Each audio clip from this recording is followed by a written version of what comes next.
ठीक हो गई। चलिए सीधे आपको लखनऊ लेकर चलते हैं, जहां पर अम्बेडकर महासभा के कार्यक्रम में सीएम योगी इस वक्त संबोधित कर रहे हैं।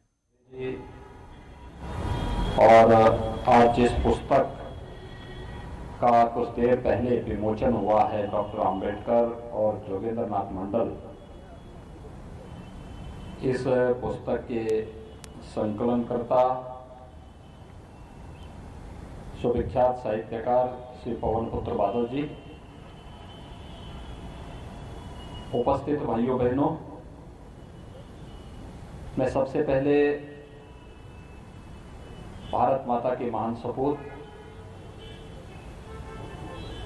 भारत रत्न बोधिसत्व बाबा साहब डॉक्टर भीमराव अम्बेडकर जी को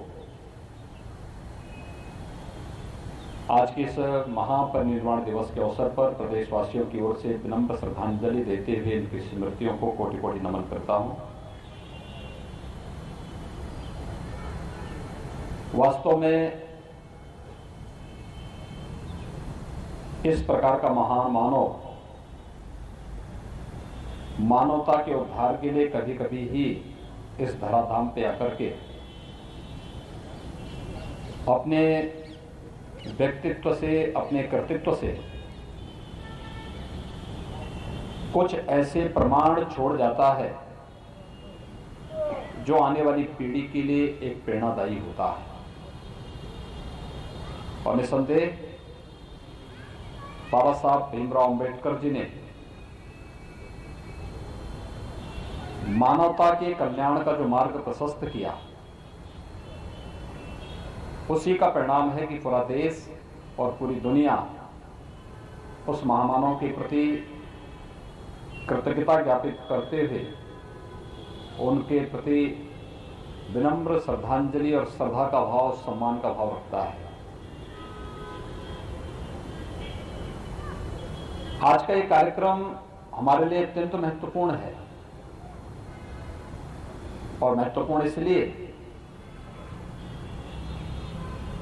कि वैश्विक महामारी कोरोना के बावजूद इतनी बड़ी संख्या में हम लोग एक बार फिर से अम्बेडकर महासभा के इस कार्यक्रम में उपस्थित हुए हैं। मुझे याद है अप्रैल में, जब 14 अप्रैल 2020 को हम लोग कार्यक्रम में भागीदार नहीं बन पाए थे।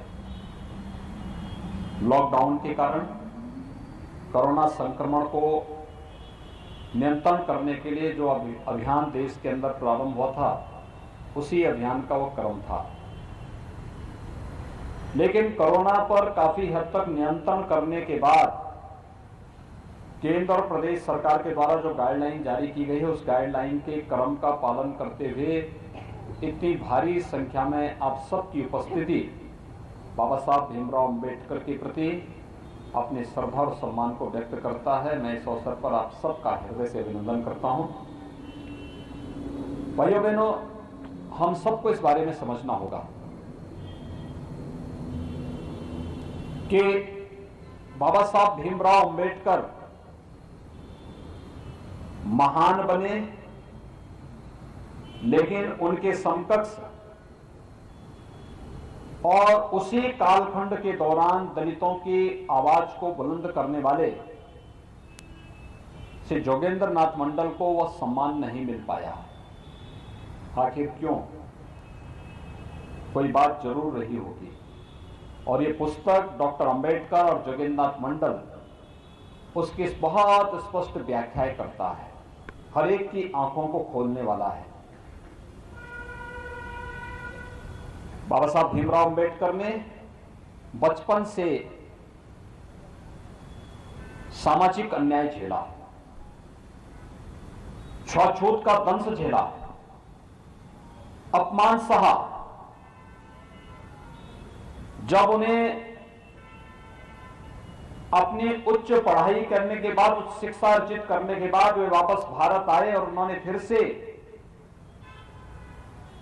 अपनी आजीविका के लिए संघर्ष करना प्रारंभ किया, तब भी भेदभाव और सामाजिक अस्पृश्यता उनका पीछा नहीं छोड़ पाई। लेकिन इस सब के बावजूद उन्होंने कभी हिम्मत नहीं हारी।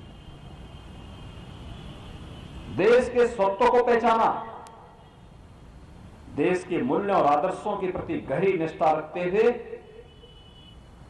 देश के अंदर दलितों, वंचितों, गरीबों और समाज के प्रत्येक तबके को आगे बढ़ने के लिए वे निरंतर प्रयत्नशील रहे, स्वयं अपमान झेलते रहे, लेकिन एक बड़े समुदाय को अपमान से बचाने के लिए संघर्ष भी करते रहे। और यही महानता थी कि भारत के अंदर रहकर भारतीयता का सम्मान करते हुए हम लोग भारत के अंदर रह करके इस समस्या का समाधान करेंगे, भारत के आन बान शान के खिलाफ खिलवाड़ नहीं होने देंगे। इस संकल्प के साथ जो कार्य बाबा साहब भीमराव अंबेडकर ने किया, आज उसी का परिणाम है कि बाबा साहब भीमराव अंबेडकर के नाम पर हर गांव, हर शहर, हर कस्बा, हर वार्ड, हर सरकारी कार्यालय और हर एक स्थान पर बाबा साहब अंबेडकर की स्मृतियां जुड़ी हुई हैं।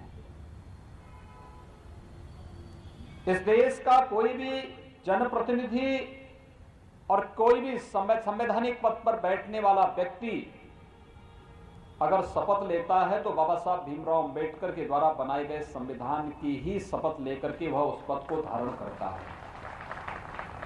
जब संविधान का सम्मान होता है, ये सम्मान बाबा साहब भीमराव अंबेडकर का सम्मान होता है। जब देश की संवैधानिक व्यवस्था संविधान का पालन करते हुए आगे बढ़ती है, तो इस सम्मान बाबा साहब भीमराव अंबेडकर का भी होता है।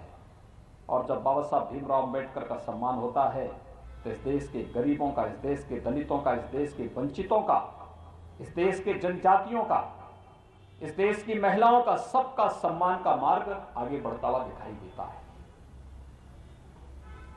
लेकिन याद रखना, बाबा साहब भीमराव अंबेडकर ने इस देश के मूल सत्य को पहचाना था और उन्होंने बहुत स्पष्ट किया था कि भारत के अंदर ही रह करके हमें अपनी समस्या का समाधान ढूंढना है। इससे इतर ढूंढने का, इससे इतर जाने का मतलब वह आत्महत्या सदृश होगा। और जो बात बाबा साहब भीमराव अंबेडकर ने कही थी, आखिर वही बात सच साबित हुई। ये जानते हैं, जोगेंद्रनाथ मंडल और बाबा साहब भीमराव अंबेडकर, ये दो महापुरुष थे दलितों की आवाज आजादी के पूर्व।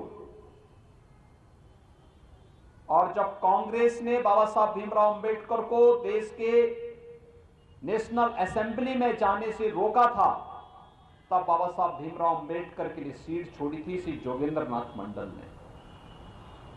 और उनके कारण बाबा साहब भीमराव अंबेडकर नेशनल असेंबली के लिए चुने गए थे, जो बाद में संविधान सभा का गठन जिसके माध्यम से हुआ था। लेकिन बाबा साहब भीमराव अंबेडकर जिन्ना के षड्यंत्र को समझते थे। बाबा साहब भीमराव अंबेडकर को हैदराबाद के निजाम ने भी लालच देने का प्रयास किया था। बाबा साहब भीमराव अंबेडकर को जूनागढ़ के नवाब ने भी लालच देने का प्रयास किया था। खैर, जिन्ना तो उनके सामने ही पहले ही बोल चुका था कि आप पाकिस्तान को स्वीकार कर लीजिए, हम पाकिस्तान का प्रधानमंत्री बना देंगे। बाबा साहब भीमराव अंबेडकर ने कहा, नहीं, भारत मेरी मातृभूमि है, मैं अपनी मातृभूमि के साथ कोई गद्दारी नहीं कर सकता। भारत के अंदर रह करके मुझे भारत के दलितों का, भारत के गरीबों का, भारत के वंचितों के लिए न्याय की इस लड़ाई को एक शिखर तक पहुंचाना है। मैं अवश्य विजयी होऊंगा। आज भाइयों बहनों, दलितों, वंचितों, गरीबों के लिए शासन कल्याणकारी योजनाएं बनाता है, तो उसकी पृष्ठभूमि कहीं से प्रारंभ होती है, तो बाबा साहब भीमराव अंबेडकर से प्रारंभ होती है। अगर ये सम्मान मिल पाता है तो बाबा साहब भीमराव अंबेडकर के कारण मिल पाता है। लेकिन उसी समय जिन्ना का सहयोग करने वाले जोगेंद्रनाथ मंडल धोखा खा गए। वे स्वयं अपना सम्मान भी नहीं बचा पाए और साथ साथ पाकिस्तान और बांग्लादेश में रहने वाले दलितों को भी उनके जान के साथ धोखा करके भाग करके स्वयं भारत चले आए। आजाद भारत में कभी भी जोगेंद्रनाथ मंडल को सम्मान नहीं मिल पाया। अगर ये पुस्तक और प्रधानमंत्री जी ने संसद में इसका उल्लेख नहीं किया होता तो जोगेंद्रनाथ मंडल का नाम लोग भूल ही चुके थे।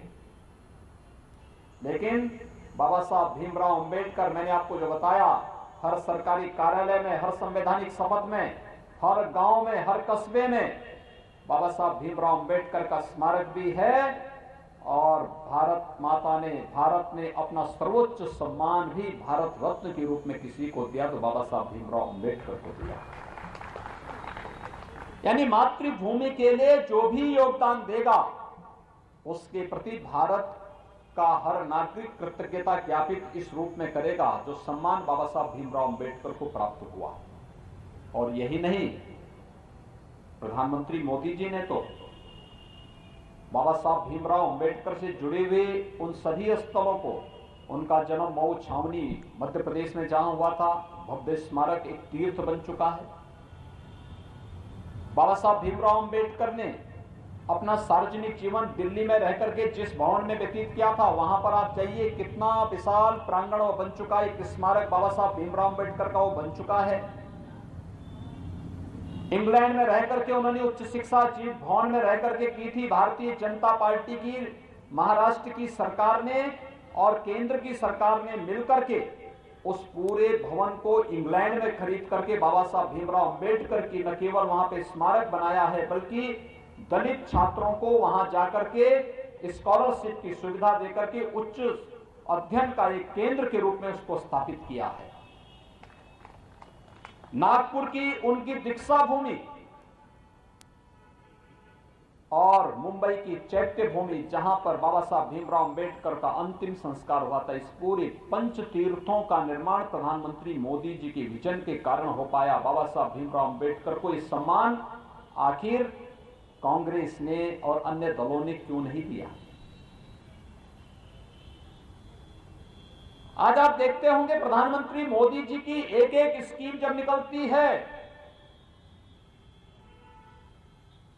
तो उस स्कीम का आधार कौन होता है? वही वंचित होता है, वही गरीब होता है, वही दलित होता है,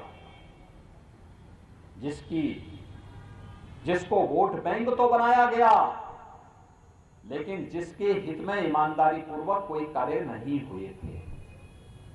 आज प्रधानमंत्री आवास योजना में उत्तर प्रदेश के अंदर हम 35 लाख गरीबों को एक एक आवास, प्रधानमंत्री आवास उपलब्ध करा रहे हैं। आप हर गांव में जाकर के देखिए, आपको गरीबों के, दलितों के मकान प्रधानमंत्री आवास योजना में बनते हुए दिखाई दे रहे होंगे। कोई भेदभाव नहीं। नारी गरिमा का प्रतीक, स्वास्थ्य के प्रति हर व्यक्ति को हम जागरूक कर सके। स्वच्छ भारत मिशन में देश के अंदर 10 करोड़ गरीबों के लिए बना एक एक शौचालय। और इस बीच एक बड़ी खबर मथुरा से आ रही, जहां पर ऊर्जा मंत्री